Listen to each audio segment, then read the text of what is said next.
go-go gadget life-changing lawsuit!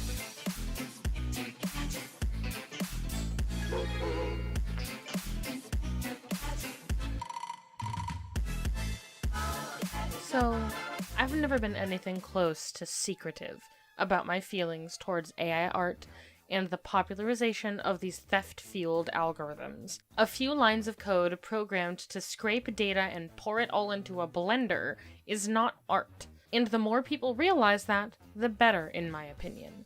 I've done other videos, even published opinion pieces on Medium, links to those in the description. But even if I hadn't, you guys should know how I feel about this crap. Taking from artists without credit or compensation is always wrong. But things have just gotten so much worse, and I am seething from the pit of my stomach about this nonsense. For those of you who don't know what Midjourney is, it's a generative algorithm used to create images based on data input via the user. You enter criteria into the digital machine, and it uses the criteria, called prompts, to sift through all the scraped data its programmers hoard and create an image, similar to OpenAI's DALL-E and Stability AI's Stable Diffusion. If you aren't familiar with me and my content, let me give an explanation as to my beef with AI art. I want to start with this. Artificial intelligence is a tool. Learning algorithms are a tool, and tools are, for the most part, neutral, depending on how they're designed. The concept of AI art in and of itself is not the evil here.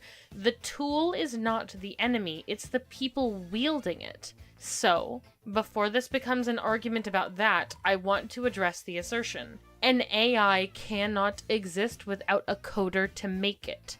So the problems of the AI are the responsibility of its crafters. Technology is cool. You feed text descriptions and images in pairs into the algorithm, and it learns how to create images with each addition and layer of learning. That seems like an amazing way to learn about art and technology, right? That kind of tool could be used to help artists find inspiration for new subjects, or for AI experimentation to learn how to improve these kinds of engines. Education, furthering of the sciences, so many options, and all of them exciting to techies. But it's not being used that way, and that's the problem. The fact that folks that are using AI algorithms feed the works of others without their consent into the algorithm is the root of the problem, beginning to end. It's not the medium of AI art or the bots themselves, it's the disrespect and selfishness of these programmers and handlers. Imagine finding out that your works were used by a tech company to teach their AI. Pulling up the website and seeing the programmers who made the AI's code getting all the credit, but no list of artists whose works were used to teach the algorithm. They didn't ask to use your work or honor your contribution in any way. Why does that hurt? Why does it offend? Let's go back to how prompt-based generative algorithms work. Without data input to learn from, the code cannot produce images. Without images and text to teach the learning machine, it's just a few lines of code and some graphics. It needs input to output, and so every artist whose work is used has contributed to the bot being functional. It's like forcing someone to voice act for a cartoon and not crediting them or paying them when the product goes live. The final product wouldn't be the same without them. Their labor is vital to the final product, but they were given no choice and no acknowledgement. Does that not seem shitty? Now, with that in mind, let's talk about Midjourney's recent debacle.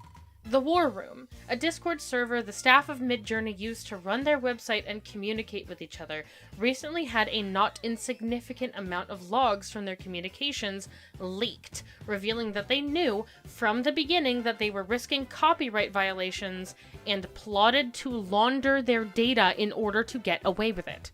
In fact, laundering is the specific word used. Those of you who can recall may join me in reminiscing on the fact that David Holtz, CEO of Midjourney, explicitly said he had not gotten consent to use the art he uses for the learning and teaching of the Midjourney algorithm, and that he didn't plan to compensate anyone either, because backtracing sources is not automated. Quite a shitty way to excuse theft, isn't it? I certainly think so. But oh, it gets worse, my loves, because screenshots of admission to data laundering was not the only thing taken from the war room.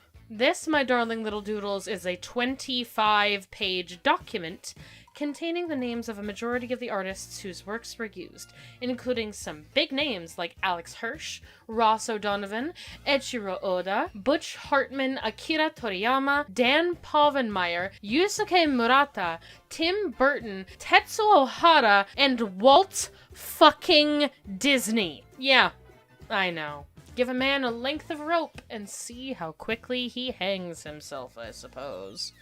So right here, we have objective proof that they could have, at any time, asked for consent and compensated the attributing artists as well as providing credit, but chose not to. Hard evidence that they are data laundering thieves.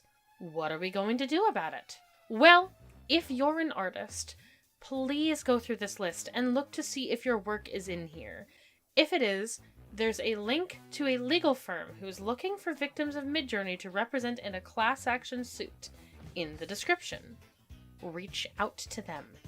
They can help you. Second, I recommend you start using the glaze algorithm, linked below as well, to poison your art's data against Midjourney. Protect your work. It's the best thing you can do for your career. And third, keep talking about this. Be loud, be vocal, speak up and be heard. We have to protect each other or no one else will. So, fight for your rights. Protect yourself. Stay safe, have courage, and be kind.